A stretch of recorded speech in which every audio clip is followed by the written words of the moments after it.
Welcome dear students. We are going to study science of class 10th and now आज हम लोग पढ़ेंगे chapter 4 that is carbon and its compound. Carbon and its compound. First I will tell you about carbon. This carbon is an element of group 14. If you will see periodic table, अगर आप लोग periodic table में देखें तो आप carbon को group 14 का एक पहला एलिमेंट पाएंगे। और सी, इस कार्बन को हम लोग सिंबल के फॉर्म में इस तरह से सी लिखते हैं। इसका एटॉमिक नंबर 6 है and its mass number is 12। Atomic number is 6, इसका एटॉमिक नंबर 6 है, मास नंबर 12 है। ये एक नॉन मेटल है और इसकी वैलेंसी की बात करें तो ये टेट्रा कोवैलेंसी शो करता है। ये कोवैलेंसी क्या होती है इसके बारे में हम लोग अभी आगे इसको डिटेल में स्टडी करेंगे, डिस्कस करेंगे। सो लेट्स सी, ये कार्बन जो है ना अपने चारों तरफ पाया जाता है, बट ये इसकी ऑकरेंस मेनली क्या है इसको देखिए सिस्टमेटिकली यहाँ पे बताया जाता है। ऑकरेंस ऑफ कार्बन मतलब कार्बन कहाँ कहाँ पर पाया जाता है अपने एटमॉस्फेयर में, अपने सराउंडिंग में। तो देखो, carbon is found in two stages, one is free stages and second one is combined stage. तो कार्बन फ्री स्टेज में भी पाया जाता है और कार्बन कंबाइंड स्टेज में भी पाया जाता है। In free stage carbon is found in the form of allotropes. What are these allotropes? Allotropes are various physical form of an element. Allotropes are various physical forms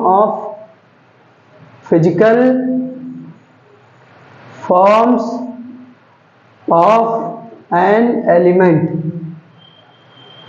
various physical form of element. तो ये allotrope क्या होते हैं? Various physical form of element मतलब जो तत्व होता है उसके विभिन्न भौतिक रूप।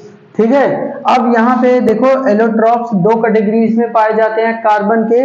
One is crystalline and another one is non crystalline, या एमार्फस भी बोलते हैं इसी को। This non crystalline is also known as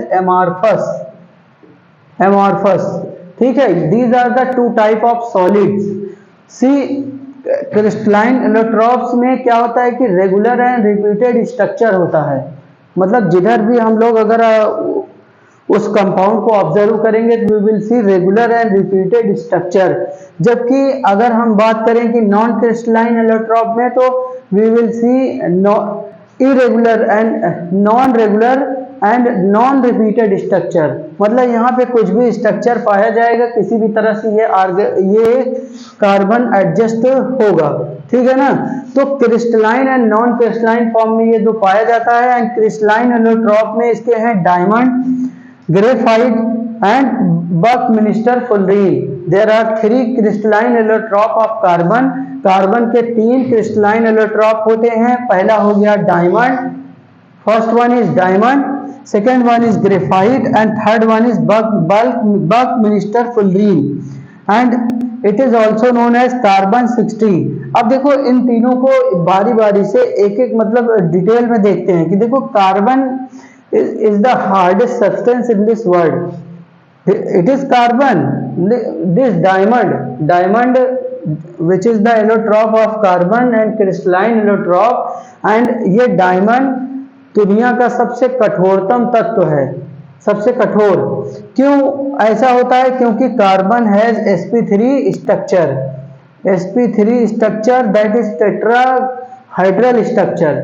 and tetrahedral structure इस दुनिया का सबसे strong dome shape like structure होता है, जो कि बहुत मजबूत और बहुत ही स्ट्रॉन्ग होता है। ठीक है। Second one is graphite. Graphite has sp2 structure and layered structure. It is tetrahedral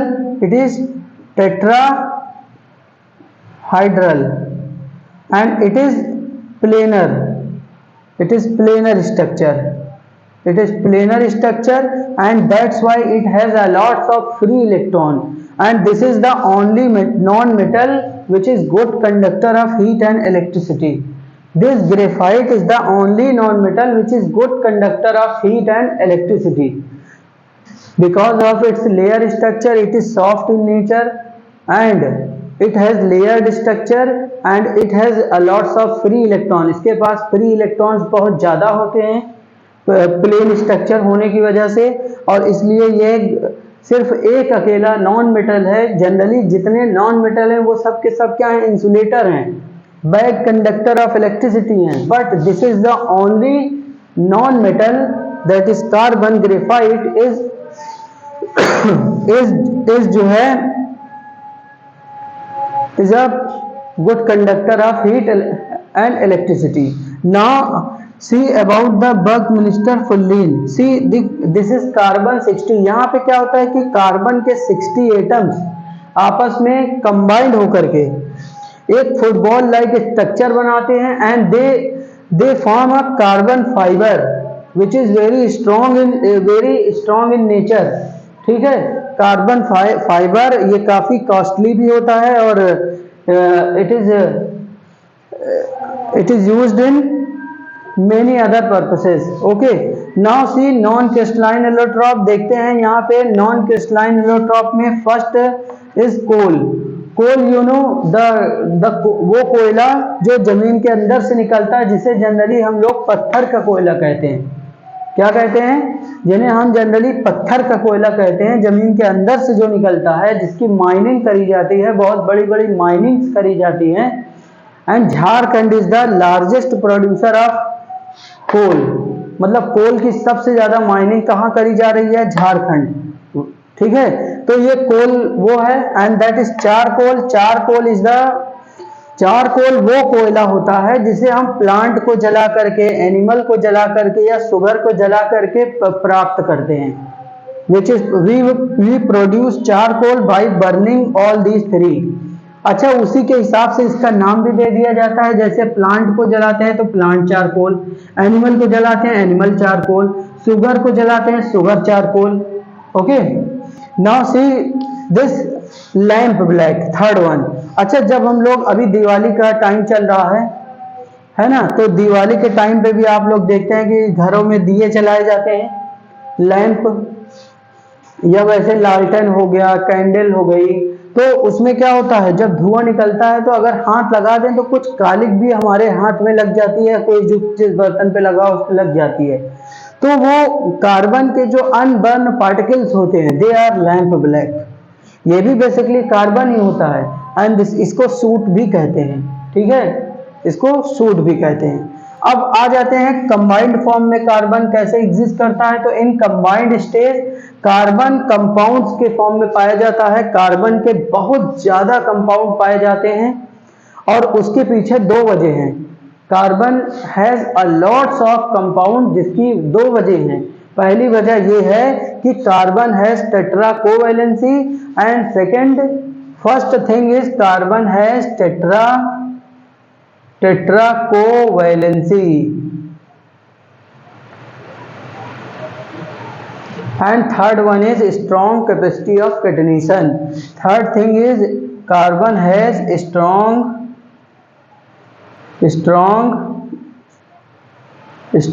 capacity of catenation. Okay, so let's see, carbon has a lots of compound and इसीलिए देखो, carbon study of carbon and its compound is called as organic chemistry. इसीलिए carbon के study और carbon के compound को पूरी chemistry से अलग करके स्टडी किया जाता है और उस पूरी केमिस्ट्री को क्या बोला जाता है? Organic chemistry. And the compounds of carbon are also known as organic compound. क्यों इनको ऑर्गेनिक कहा जाता है? ऑर्गेनिक वर्ड तो ऑर्गेनिज्म से आया है, जो कि लिविंग थिंग के लिए इस्तेमाल होता है। वो इसलिए किया जाता है क्योंकि this carbon is a part of, carbon के जो कंपाउंड्स हैं वो हमारे प्लांट और एनिमल, जितने भी प्लांट और एनिमल हैं, इनकी बॉडी कार्बन से मिलकर बनी है।